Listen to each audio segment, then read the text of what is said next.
ఉండదు. ఆ బోర మోగిన వెంటనే మనం ఈ భూమిని విడిచిపెట్టి ఇమీడియట్గా హెవెన్కి వెళ్ళిపోతాం. అక్కడికి వెళ్ళిన తర్వాత ఫస్ట్ టైం మనము పరలోకాన్ని చూస్తున్నాం.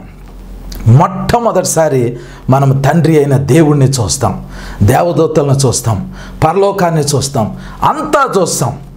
కానీ అక్కడికి వెళ్ళిన వెంటనే ఏం జరుగుతుందో తెలుసా? తీర్పు జరుగుతుంది. ఏం తీర్పు జరుగుతుంది? ఆ తీర్పుని ఏమంటారంటే క్రీస్తు న్యాయపీఠపు తీర్పు అంటారు. కొరింథీయులకు రాసిన 2వ పత్రిక 5వ అధ్యాయం 10వ వచనంలో ఒక మాట రాయబడింది. నేను దాన్ని మీ కొరకు చదువుతున్నాను. ఎందుకనగా తాను జరిగించిన క్రియల చొప్పున అవి మంచివైనను సరే చెడ్డవైనను సరే దేహంతో జరిగించిన వాటి ఫలమును ప్రతి వాడును పొందునట్లు మనమందరమును క్రీస్తు న్యాయపీఠం ఎదుట ప్రత్యక్షము కావలయును అని రాయబడింది. దాని అర్థం ఏంటంటే పరలోకంలోకి వెళ్ళిన వెంటనే మనము ఒక గ్రౌండ్లో నిలబడతాం. ఆ గ్రౌండ్లో ఎత్తబడిన వాళ్ళందరూ పరలోకంలో నిలబడతారు. మన కళ్ళ ముందు యేసుక్రీస్తు ప్రభువారు సింహాసనం వేసుకుని కూర్చుని ఉంటారు.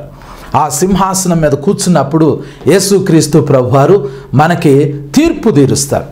ఎలా తీర్పు తీరుస్తారు? మీరు ఎప్పుడైతే యేసు ప్రభువుని నమ్ముకున్నారో, ఎప్పుడైతే మీరు రక్షణ పొందారో, ఏ రోజైతే యేసు ప్రభుకి మీ జీవితం అప్పగించబడిందో ఆ రోజున మీ పాత జీవితం మొత్తం యేసు రక్తంలో కడగబడింది.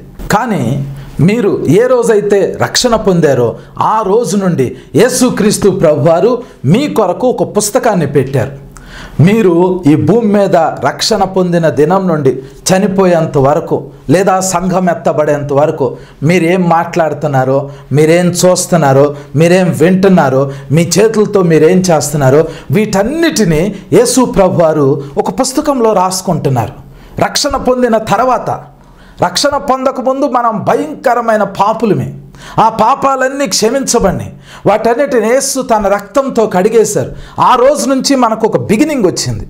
ఆ రోజు నుండి మనం చేసినవి, విన్నవి, చూసినవి, మన దేహంతో మనం అనుభవించినవి అన్నీ యేసు ప్రభు ఒక పుస్తకంలో డేట్ వేసుకుంటారు, ప్లేస్ రాసుకుంటారు. ఆ రోజు మనం ఏం విన్నామో, ఏం చేసామో, ఏం మాట్లాడామో, మన శరీరంతో మనం ఏమేం చేస్తున్నాం, అవి మంచివైనా అవి చెడ్డవైనా యేసయ్య రాసుకుంటున్నారు. అక్కడ యేసు ప్రభు వాటికి తీర్పు తీరుస్తారు. అంటే బహుమానాలు ఇస్తారు. బహుమానాలు అంటే ఏంటి?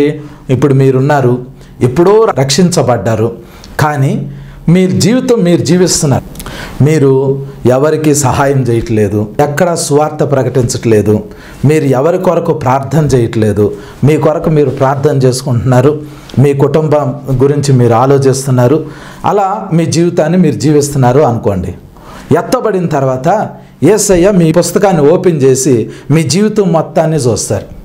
అందులో ఒక్కరికన్నా మీరు సువార్త ప్రకటించలేదు అనుకోండి, కనీసం ఒక సువార్త ప్రకటన విషయంలో మీరు సహకరించలేదు అనుకోండి, యేసు ప్రభు ఆ బుక్ అంతా తిరగేసిన ఏమీ లేదనుకోండి, మీరు పరలోకం వెళ్ళిన తర్వాత మీకు ఏమీ ఉండదు.